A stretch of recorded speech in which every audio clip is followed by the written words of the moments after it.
ಆ ಸಂದರ್ಭದಲ್ಲಿ ನಾನು ಸ್ವಲ್ಪ ಡಿಪ್ರೆಷನ್ ಆಗುತ್ತೆ. ಸಿನಿಮಾಗಳು ಸಿಗಲ್ಲ ಅನ್ನೋಂಗೆ ನನಗೆ ಆ ಥರ ಕಾಣಿಸೋದು ನನಗೆ. ಯಾಕಂದ್ರೆ ನನಗೆ ಆ ಪರಿಸರದಲ್ಲಿ ಸ್ವಲ್ಪ ಹರ್ಟ್ ಆಗಿದ್ದರಿಂದ ನಾನು ಸ್ಪೋರ್ಟ್ಸ್ ಸಿನಿಮಾ ಮಾಡಬೇಕು ಅನ್ನೋದೊಂದು ಇಚ್ಛಿತ್ತು. ಈ ವೆಟ್ರಿಮಾರನ್ನು ಪಾರಂಜಿತ್ ಅವರು ನಾವೇ ಈ ಓಪನರ್ ಅದಕ್ಕೆ ಸಾರಂಗ ಆಗಿದ್ದಿದ್ರೆ 22 ಜನ ಪ್ರೊಡ್ಯೂಸರ್ ಅಣ್ಣ ಹೇಳಿ ನನಗೆ ಕತೆ ಹೇಳಿದ್ದೀನಿ, ಅಲ್ಲೋಗು ಇಲ್ಲೋಗು ಅಂತ ಹೇಳೋರು ಅಣ್ಣ. ಶಿವಣ್ಣ ಅವರು Tamil Nadu state athlete bronze medalist, ತುಂಬಾ ಜನಕ್ಕೆ ಗೊತ್ತಿಲ್ಲ. ಹೌದು, ನಾನು ಕಬಡ್ಡಿ ಮಾಡೋ ಸಂದರ್ಭದಲ್ಲಿ ನನಗೆ ಕಬಡ್ಡಿನೇ ಮಾಡಬೇಕು ಅಂತ ಯಾಕೆ ಅನ್ಸೋದು ಅಂದ್ರೆ, ನಾನು ಕಬಡ್ಡಿ ಬೇಸಿಕಲಿ ಕಬಡ್ಡಿ ಪ್ಲೇಯರ್. ಪ್ರಕಾಶ್ ಜಾದ್ ಒಂದು ಸಿನಿಮಾ ಬಂದಿತ್ತು, ಅಜಯ್ ದೇವಗನ್ ಕಬಡ್ಡಿ ಆಡ್ತಾರೆ. ಇಡೀ ಭಾರತೀಯ ಚಿತ್ರರಂಗದಲ್ಲಿ ಮೊದಲನೇ ಸರಿ ಸ್ಪೋರ್ಟ್ಸ್ ತರ ತೋರಿಸಿದ್ ನಾವೇ. ಈಗ ನಮ್ಮಲ್ಲಿ ಮೊದಲುಗಳು ಇದೆಯಲ್ಲ, ಅದನ್ನ ನಾವೇ ಸರಿಯಾಗಿ ದಾಖಲಿಸ್ಕೊಳ್ಳಲ್ಲ. ನಮ್ಮ ಗಂಟಿರೋ ಶಾಪ ಸರ್.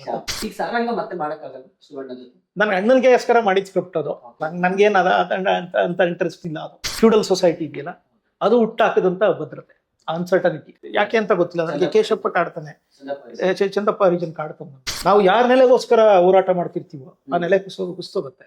ಆ ಕ್ಷಣ ನೀವು ಅಲ್ಲಿ ಏನು ಇರಲ್ಲ. ನನಗೆ ಒಂದು ವಜ್ರೇಶ್ವರಿ ಸಂಸ್ಥೆ ಹುಟ್ಟಾಕೊಟ್ಟಿದ್ದೊಂದು ಒಂದು ಮಹಾ ಸಂಸ್ಕೃತಿ ಇದೆ. ಡೈಲಿ ಮಾಧ್ಯಮ ಫಾಲೋ ಮಾಡಿ, ಮತ್ತೆ ಮತ್ತೆ ವಿಸಿಟ್ ಮಾಡ್ತೀರಿ. ಆವಾಗ ನಾನೇನ್ ಮಾಡಿದೆ, ಶ್ರೀಧರ್ ಅವ್ರ ಜೊತೆಗೆ ಚರ್ಚೆ ಆಯ್ತು. ಯಾವ್ದು ಮಾಡೋದು ಅಂದ್ರೆ ಲೆಜಿಟಿಮೇಟ್ ಶೇಡ್ ಜೊತೆಗೆ ಆ ದಿನಗಳು ಮಾಡೋದು ಅಂತ. ದಿನಗಳು ಇಲ್ಲ, ಆ ಕಪ್ಪು ಮಳೆ ಅಂತ ಅವಾಗ ಶುರುವಾಗಿದ್ದು.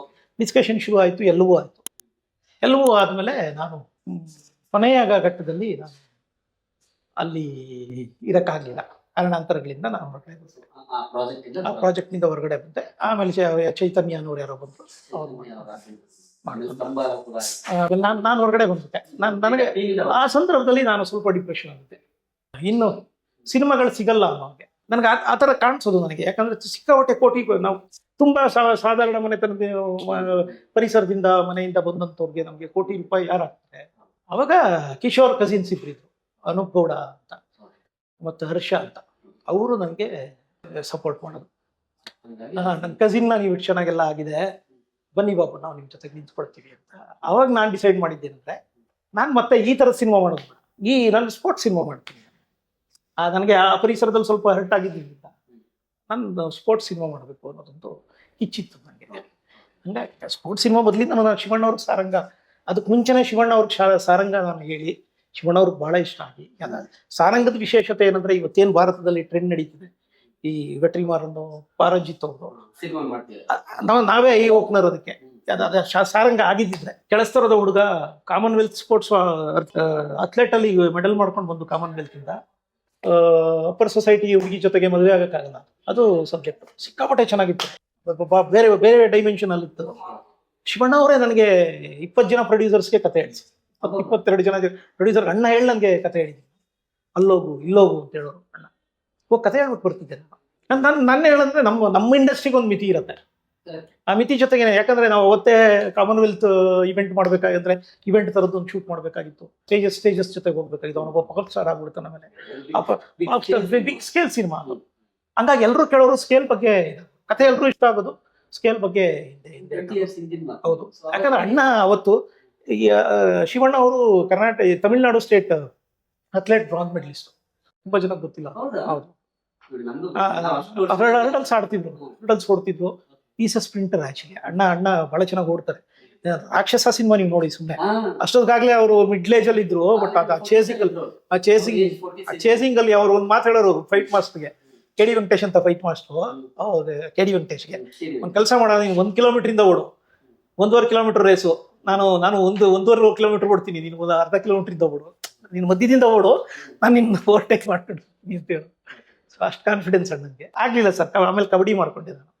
ಹಂಗಾಗಿ ನನಗೆ ಕಬಡ್ಡಿ ಆಯ್ತು. ಕಬಡ್ಡಿ ಮಾಡ್ಬೇಕಾದ್ರೂ ನನಗೆ ನಮ್ಮಲ್ಲಿ ಏನಂದ್ರೆ, ಭಾರತೀಯ ಚಿತ್ರರಂಗದ ಇಷ್ಟು ದೊಡ್ಡ ಮೇನ್ ಸ್ಟ್ರೀಮ್ ಸಿನಿಮಾದ ಉದಾಹರಣೆ, ಈ ಆರ್ಟ್ ಸಿನಿಮಾದವ್ರದ್ದೊಂಥರ ಪರ್ಫೆಕ್ಷನ್ ಲೆವೆಲ್ಗೆ ತುಡಿತಾ ಇರುತ್ತೆ.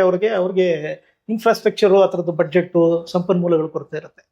ನಾನು ಕಬಡ್ಡಿ ಮಾಡೋ ಸಂದರ್ಭದಲ್ಲಿ ನನಗೆ ಕಬಡ್ಡಿನೇ ಮಾಡಬೇಕು ಅಂತ ಯಾಕೆ ಅನ್ಸೋದು ಅಂದ್ರೆ, ನಾನು ಬೇಸಿಕಲಿ ಕಬಡ್ಡಿ ಪ್ಲೇಯರ್. ಪ್ರಕಾಶ್ ಜಾದ್ ಒಂದು ಸಿನಿಮಾ ಬಂದಿತ್ತು, ಅಜಯ್ ದೇವಗನ್ ಕಬಡ್ಡಿ ಆಡ್ತಾರೆ. ಇವ ಅಂತ ಒಂದು ಸಿನಿಮಾ ಬಂದಿತ್ತು, ಮಣಿರತ್ನಂ ಅವರು ಪ್ರಕಾಶ್ ಜಾ ಅವ್ರಿಗೆ ಏನು ಬೇಕಾದ್ರೆ ಶೂಟ್ ಮಾಡ್ಬೋದು.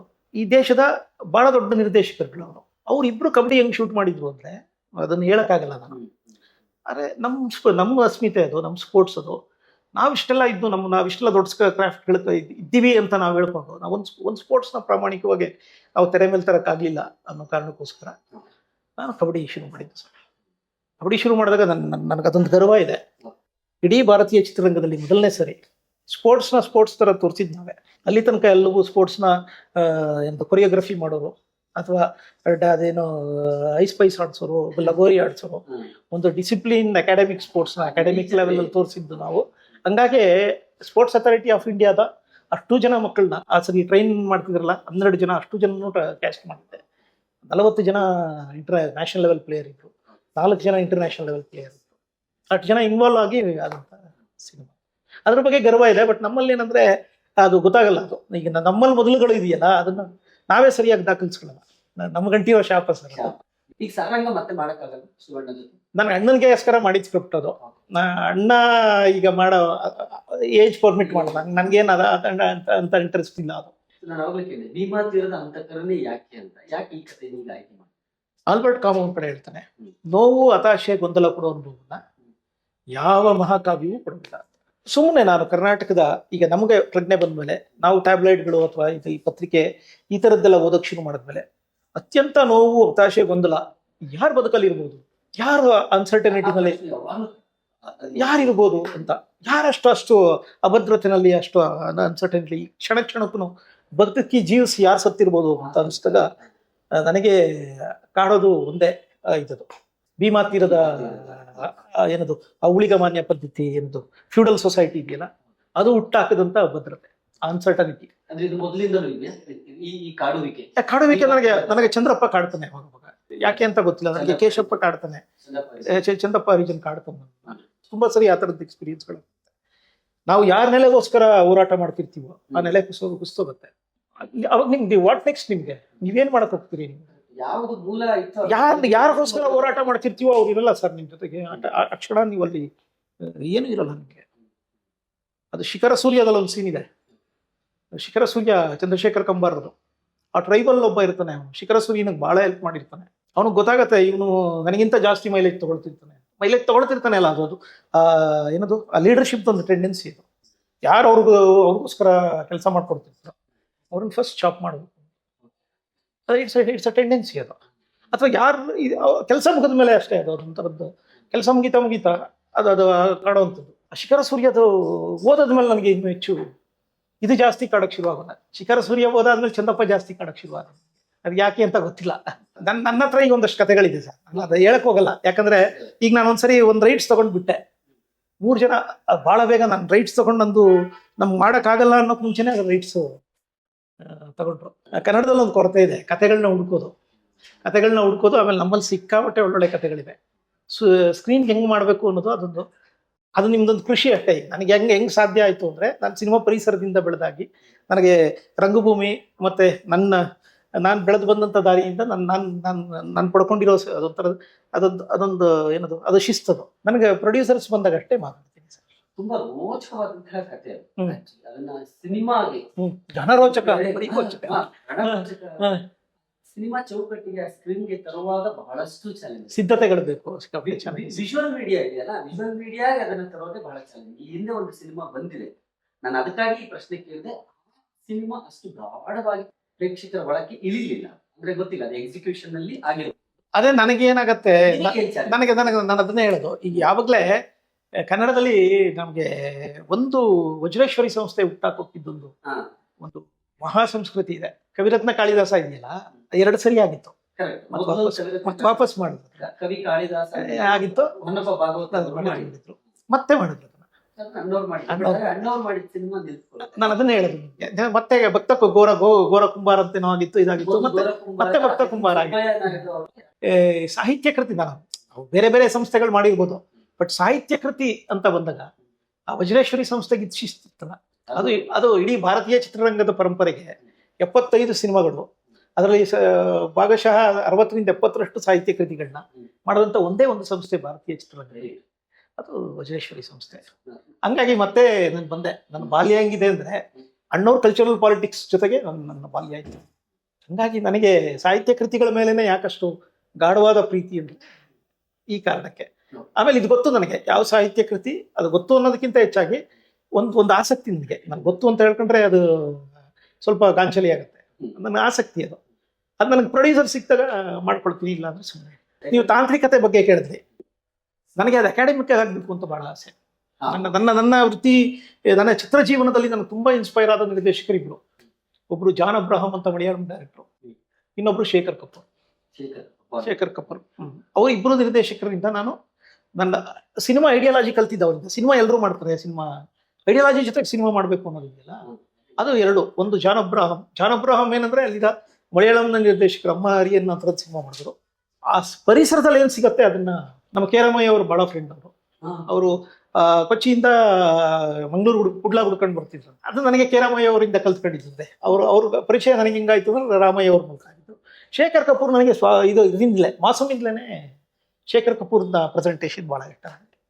ಬ್ಯಾಂಡೆಡ್ ಕ್ವೀನ್ ನನಗೆ ಸಿಕ್ಕಾಬಟ್ಟೆ ಕಾಡುತ್ತೆ. ನನಗೆ ಬ್ಯಾಂಡೆಡ್ ಕ್ವೀನ್ ಎಷ್ಟು ಚೆನ್ನಾಗಿ ಕಾಡುತ್ತೆ ಅಂದರೆ ಪ್ಯಾಟರ್ನ್ ಅದು ಅಶೋಕ್ ಮೆಹ್ತಾ ಫೋಟೋಗ್ರಫಿ. ಹಂಗಾಗಿ ನಾನು ಈ ಸರಿ ಅಕಾಡೆಮಿ ಇದು ನನ್ನ ಎಲ್ಲ ನನಗೆ ಅಕಾಡೆಮಿಕ್ ಫೋಟೋಗ್ರಾಫರ್ಸೇ ಬೇಕು, ಎಕ್ಸ್ಪೀರಿಯನ್ಸ್ ಫೋಟೋಗ್ರಾಫರ್ಸೇ ಬೇಕು, ಆ ಥರದ್ದಿಲ್ಲ. ಈ ಸಿನಿಮಾಗೆ ನಾನು ಅಕಾಡೆಮಿಕ್ ಫೋಟೋಗ್ರಫರ್ ಈಸ್ ಫ್ರಮ್ ನಮ್ಮ ಬೆಂಗಳೂರು SJP ಇನ್ಸ್ಟಿಟ್ಯೂಟ್ ಸ್ಟೂಡೆಂಟ್ ನಮ್ಮ KS ಚಂದ್ರಶೇಖರ್. ಶಿಸ್ತುಬದ್ಧವಾಗಿ ಸಿನಿಮಾಟೋಗ್ರಫಿ ಕಲ್ತವ್ರು. ಹಾಗಾಗಿ ನಾನು ಈ ಸರಿ ಅವ್ರ ಜೊತೆಗೆ ಹೋಗ್ತಾ ಇದ್ದೆ.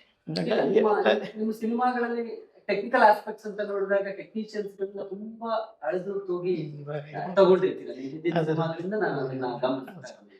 ನನಗೆ ಅದೊಂದಿದೆ. ನನಗೆ ಯಾರು ಸಿಕ್ಕಿದ್ರೆ ಅವ್ರನ್ನ ನನಗೆ ನವೀನ್ ಇರಲ್ಲ, ನವೀನ್ ನಮ್ಮ ಸಿನಿಮಾಟೋಗ್ರಫರು, ಮಫ್ತಿ ನವೀನ್ ನಾನೇ ನನಗೆ ಹೆಂಗ್ ಬೇಕು ಅಂತ ಸಿನಿಮಾಟೋಗ್ರಫರ್ ಬೇಸಿಕಲಿ ಸ್ಟಿಲ್ ಫೋಟೋಗ್ರಫರ್. ನನ್ನ ಸಾಧ್ಯತೆಗಳಿಗೆ ಸಿನಿಮಾಟೋಗ್ರಫರ್ ಮಾಡ್ಕೊಂಡಿದ್ದು. ಅಂದ್ರೆ ನನಗೆ ಹಿಂಗ್ ಬೇಕು ಅಂತ ಒಂದಷ್ಟು ನಿಲ್ಲಿಸಿ. ಎಸ್ಪೆಷಲಿ MGM ಒಂದು ಡಾಕ್ಯುಮೆಂಟ್ರಿ ಫಿಲ್ಮ್ ಇತ್ತು, ಪವರ್ ಕಾಸ್ಟೆ ಅಂತ, ಕಾಸ್ಟೆ ಟ್ರಯಾಲಜಿ ಅಂತ 3 ಸಿನಿಮಾ ಮಾಡಿದ್ರು. ಅದನ್ನು ತೋರಿಸಿ ಅದು ಮೈನಿಂಗ್ಸ್ ಈ ಥರ್ಡ್ ವರ್ಲ್ಡ್ ನೇಷನ್ಸ್ ಅಲ್ಲಿ ಏನೇನೋ ಇದಾಗ್ತವೆ, ಏನೇನೋ ಅವ್ರು ಬರಲಾಗಿ ಏನೇನಾಯ್ತು ಅನ್ನೋದ್ರ ಮೇಲೆ ಆಗಿದ್ದು. ಏನು ಈ KGF ಏನು ಬಂತು, ಮಫ್ತಿ ಏನು ಬಂತು, ಅದೆಲ್ಲವೂ ಆ ಸಿನಿಮಾದ. ನಾ ಇವನ್ನ ತೋರಿಸಿ ಹಂಗೆ ಇಟ್ಕೊಂಡಿದ್ದೀನಿ. ಯಾರು ನವೀನನ್ನ ಅದನ್ನೊಂದು 30 ಸರಿ 40 ಸರಿ ನೋಡಿ ತೋರಿಸಿರ್ಬೇಕು. ಕಬೀರ ಮುಗಿದು ಹೊರಗಡೆ ಹೋದ ತಕ್ಷಣನೇ ಅವ್ರು ಮಫ್ತಿಗೆ ಹೋದ್ರು. ಯಾರು ಮಫ್ತಿಗೆ ಹೋದ ತಕ್ಷಣ ಅವ್ರು KGF ಹೋದ್ರು. ಯಾಕಂದ್ರೆ ಆ ವಿಜುವಲ್ ಇಂಪ್ಯಾಕ್ಟ್ ಹಂಗಿತ್ತು. ಇವ್ರು ಮಫ್ತಿ ಮುಗಿಸ್ಕೊಂಡು ಬರ್ತಿದ್ದಂಗೆ ಅವ್ರು KGF ಶುರು. ಅದ್ರ ಮೂಲ ಯಾವುದು ಅಂದ್ರೆ ಪವರ್ ಕಾಸ್ಟೆ ಟ್ರಯಾಲಜಿ ಸಿನಿಮಾ. ನನಗೆ ಹೆಂಗ್ ಬೇಕೋ ಸಿನಿಮಾಟೋಗ್ರಫರ್ಗಳನ್ನ ನನಗೆ ಅದೊಂದು ಎಡಿಟರ್, ನನಗೆ ಬೇಕಾದ ಎಡಿಟರ್ ಗುರುತಿಸ್ಕೊಡ್ತೀನಿ ನಾನು. ಆಕ್ಟರ್ಗಳನ್ನ ನನಗೆ ಯಾರು ತುಂಬಾ ಚೆನ್ನಾಗಿ ಅವ್ನು ಬಾಡಿ ಲ್ಯಾಂಗ್ವೇಜ್ ಇದ್ರೆ, ಸಿನ್ಸಿಯರ್ ಆಗಿದ್ರೆ, ನನ್ನ ಸಿನಿಮಾಗೆ ಹೆಂಗ್ ಬಳಸ್ಕೋಬೇಕು ಅಥವಾ ಅವ್ನು ಹೆಂಗ್ ಮಾಡಬೇಕು ಅನ್ನೋದೊಂದು ಅದು ನನಗೆ ರಂಗಭೂಮಿ ಕಲಿಸ್ಕೊಟ್ಟಿರೋ ಒಂದು ಇದು ಸರ್. ಡೈಲಿ ಮಾಧ್ಯಮ ವೀಕ್ಷಕರಿಗೆ ಎಲ್ಲರಿಗೂ ನಮಸ್ಕಾರ. ನಿಮ್ಮ ಬೆಂಬಲ ಕನ್ನಡ ಸಿನಿಮಾಕ್ಕೆ, ಈ ನಮ್ಮ ಡೈಲಿ ಮಾಧ್ಯಮಕ್ಕೆ ಇರಲಿ. ಕನ್ನಡ ಸಿನಿಮಾ ನೋಡಿ ಪ್ರೋತ್ಸಾಹಿ. ನೀವು ನೋಡ್ತಾ ಇದ್ದರೆ ನಮಗೂ ಒಳ್ಳೆ ಸಿನಿಮಾ ಮಾಡಬೇಕು ಅಂತ ಹುಮ್ಮಸ್ಸು, ಧೈರ್ಯ ಬರುತ್ತೆ. Thank you.